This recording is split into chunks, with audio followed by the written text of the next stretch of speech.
अस्सलामु अलैकुम रहमतुल्लाहि व बरकातुहू। मोहतरम बिरादर इस्लाम,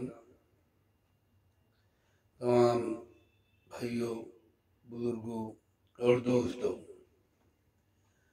आज हम आपकी खिदमत में एक ऐसी मालूमात लेकर आए हैं जिसकी ज़रूरत हर किसी को पड़ती है। सबसे पहले इस court today social media YouTube channel पर मैं एडवोकेट नवाब पटेल आप तमाम का इस्तेमाल करता हूँ और ये वाज़ेह करता हूँ कि गुज़िश्ता एक हफ्ते में हम आपके सामने रूबरू नहीं हो सके। उसकी वजह ये थी कि चंद मसरूफियात थी और उन मसरूफियात की बिना पर हम आपके रूबरू नहीं हो सके। अलबत्ता सवालात तो बहुत आए हैं, जिसमें अभी एक सवाल सामने ये आया है कि भाई कोई भी प्रॉपर्टी खरीदने से पहले हमने क्या देखना चाहिए ताकि मुस्तकबिल में मुसीबतों का सामना ना करना पड़े। ऐसी सूरत में हम आपको ये मशवरा देंगे कि सबसे पहले आप ये देखिए कि जो प्रॉपर्टी आप खरीदना चाह रहे हैं वो प्रॉपर्टी बेचने वाला उस प्रॉपर्टी का मालिक है या नहीं है। मालिक अगर है किसी हद तक के तो उसका कितना हिस्सा है और वो कितना फरोख्त कर रहा है, वो मिल्कियत उसके कब्जे में है या नहीं है। ये चीज़ अगर नहीं है तो आप मत खरीदिए, क्यों कि आगे चलकर उसमें दूसरे जो हिस्सेदार है उनकी जानिब से कुछ न कुछ तनाज़ात पैदा होने के डर रहेंगे और आपको बिला वजह कोर्ट कचहरी के चक्रा काटना लायक हो जाएगा। दूसरी बात यह देखना है कि खरीदी के अंदर तीन चीज़ें ज़रूरी है। पहली चीज़ है प्रपोजल। प्रपोजल यानी बेचने वाले ने अपना मंशा जाहिर करना कि भाई मुझे ये प्रॉपर्टी बेचना है और इतनी इतनी रकम में बेचना है। दूसरा जो है तो एक्सेप्टेंस, यानी खरीदने वाले ने उसको कबूल करना कि भाई मैं आपकी प्रॉपर्टी लेने के लिए तैयार हूँ। अब रहा सवाल कीमत का, तो कीमत दोनों के बीच में तय होगी। वो बेचने वाला जो कीमत बोलेगा वो आपको पटने वाली नहीं है, आप जो बोलेंगे उसको पटने वाली नहीं है। इसलिए जो है तो कीमत दोनों ने मिलकर जो है आपस में बैठ के तय करना। जो तय कीमत हो गई उसकी अदायगी और कब्जा, ये तीसरा है। खरीदने वाले ने अब जो कीमत तय हुई वो बेचने वाले को देना और बेचने वाले ने उस मिल्कियत का कब्जा खरीदने वाले को देना। ये चीजें हो गई, इसका मतलब सेल ट्रांजैक्शन कंप्लीट हो गया। अब डॉक्यूमेंटेशन के लिए बाकी चीजें जरूरी है।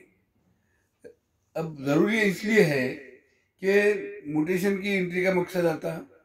म्यूटेशन की जो शराइत है वो एक अलग चीज है। आपका सेल ट्रांजैक्शन खत्म हो गया, बिल्कुल लीगल है, ये कोर्ट में भी साबित हो जाता। लेकिन तुम्हारे नाम से खरीदी हुई प्रॉपर्टी ट्रांसफर होना ये भी जरूरी है। अब वो ट्रांसफर होने के लिए उनकी जो शराइत है कि भाई हमारे पास में रजिस्टर्ड सेल डीड होना चाहिए, तो आपको उसको रजिस्टर्ड सेल डीड करना है। इसी तरह से जो है अगरचे कभी कोई प्रॉपर्टी जेरे समात है, अदालत में जिसका तनाज़ा जारी है, ऐसी प्रॉपर्टी नहीं खरीदना, क्योंकि वो तनाज़े के अंदर तीसरा हिस्सा आपको भी बनना पड़ेगा और आपको भी अदालत के अंदर वकील लगाना, चक्रा मारना ये जरूरी हो जाएगा। फिर उसके बाद जिसकी तरफ से फैसला होगा उसकी तरफ वो प्रॉपर्टी जाएंगी। अगर आपने खरीदे और अपोजिट वाले के नाम से कभी फैसला हो गया तो आपकी प्रॉपर्टी उसको दी जाएगी। इसलिए मुतनाज़िया प्रॉपर्टी नहीं खरीदना। आज हम देखते हैं कि डिस्प्यूटेड प्रॉपर्टी के मसाइल बहुत ज़्यादा है। खरीदने वाला ये सोचता है कि भाई हमको जो है तो डिस्प्यूटेड प्रॉपर्टी अगर है तो कम कीमत में मिल जाएंगी, और बेचने वाला सोचता है कि कोर्ट कचहरी की झंझट से मैं फ्री हो जाऊंगा और ये लोग जो है आपस में करते रहेंगे, लड़ते रहेंगे। तो ऐसी सूरत में बेचने वाला भी कम कीमत में बेच देता। इसको एक आम फहम जबान में बोलते हैं भागते भुगते की लंगोटी से ही, यानी जो प्रॉपर्टी अपने को मिलने वाली है नहीं मिलने वाली है आगे देखेंगे, यानी जब फैसला होगा जब उसका तय होगा। लेकिन आज अपने को पैसा आ जा रहा, ये पैसे पे पैसा कमा कर अपन उसकी जो तो भरपाई कर लेंगे, ऐसा कुछ लोग सोचते हैं। और वो सोचते हुए डिस्प्यूटेड प्रॉपर्टी को कम कीमत में बेच देते हैं। खरीदने वाला चाहता है कि भाई प्रॉपर्टी तो ज़्यादा की है, थोड़ी सी झंझट है, उसको निपट लेंगे और अपन जो है जो डिस्प्यूटेड प्रॉपर्टी कम कीमत में खरीद लेंगे। लेकिन इसके अंदर उस प्रॉपर्टी के चले जाने के भी खदशात से इनकार नहीं किया जा सकता।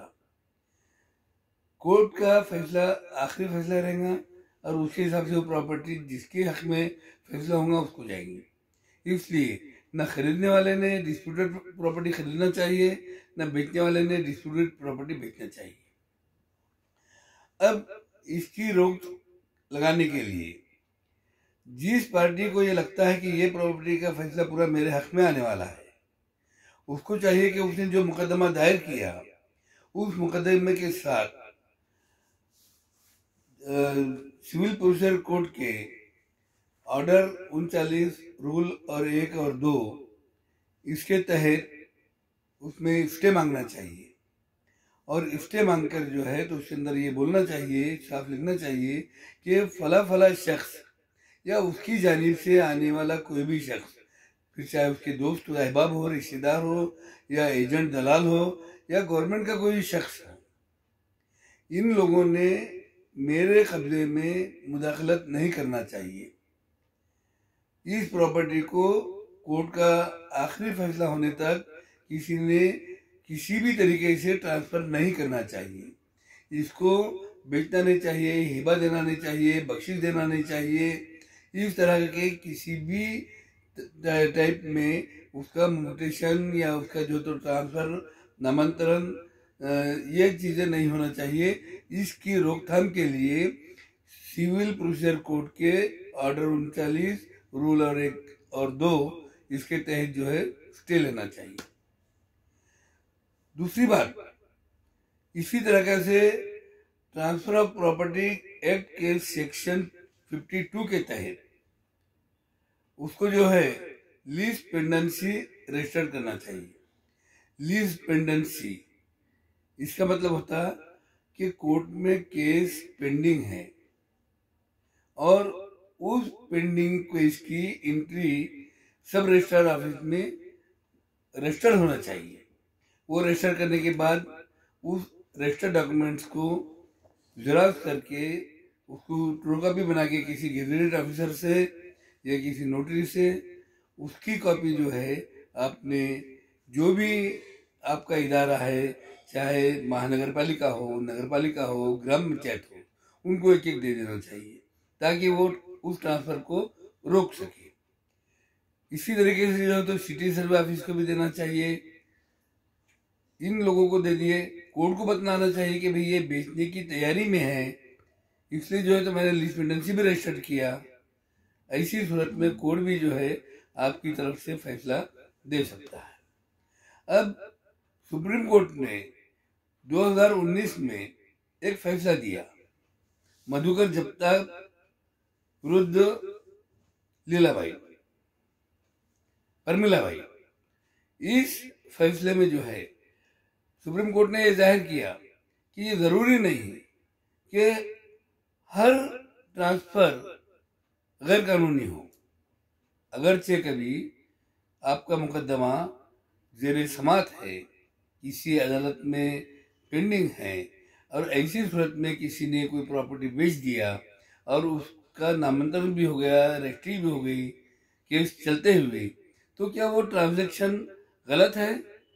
इस सवाल का जवाब देते हुए सुप्रीम कोर्ट ने ये कहा कि ये जरूरी नहीं कि हर ट्रांजैक्शन, हर ट्रांसफर ये गैर कानूनी हो, बल्कि कुछ ट्रांजैक्शन जो है वो कानूनी भी होते हैं।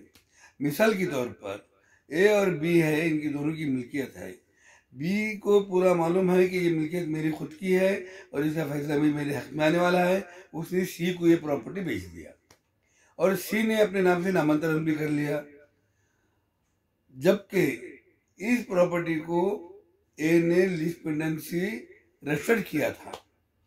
लेकिन लीज पेंडेंसी रजिस्टर्ड होने के बावजूद भी वो प्रॉपर्टी का ट्रांजैक्शन रुका नहीं, उसका म्यूटेशन भी हो गया और उसकी रजिस्ट्री भी हो गई। जब फैसला आखिर में आता है तो वो फैसला बी के हक में आ रहा। बी के हक में जब फैसला आ रहा तो ट्रांजैक्शन लीगल हो गया, उसमें कुछ भी करने की जरूरत नहीं है।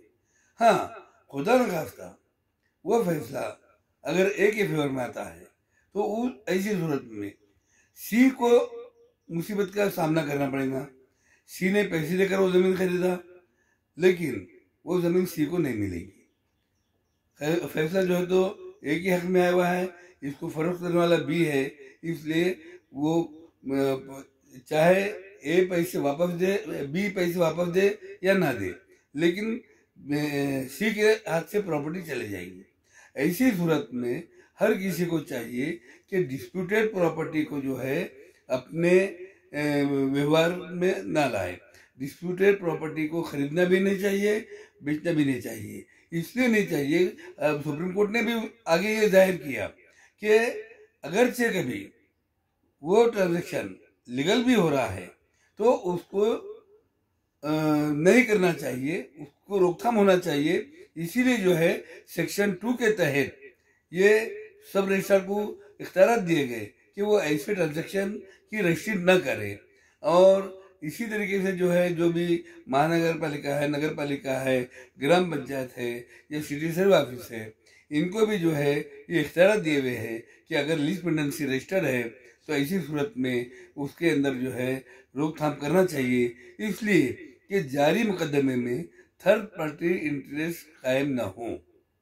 थर्ड पार्टी इंटरेस्ट कायम हुआ तो लिटिगेशन और बढ़ जाएगा, उसको पार्टी बनाना, उसके पूरे सवालों के जवाब लेना, उसके बाद में उसके साथ में बहस करना, ये सब चीज़ें बढ़ जाएंगी। इसके लिए जो है तो केस की जो पेंडेंसी है वो आगे बढ़ेंगी और केस के अंदर कॉम्प्लिकेशन बढ़ जाएंगे।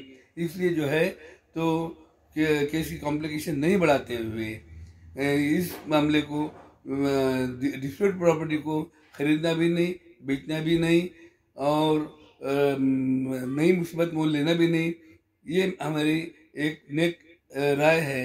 इस राय के साथ ही आज के इस वीडियो को हम ख़त्म करते हैं और आप तमाम से गुजारिश करते हैं कि आप इस वीडियो को लाइक करें, शेयर करें और ज़्यादा से ज़्यादा लोगों तक पहुंचाएं, ताकि मुकदमा में की जो है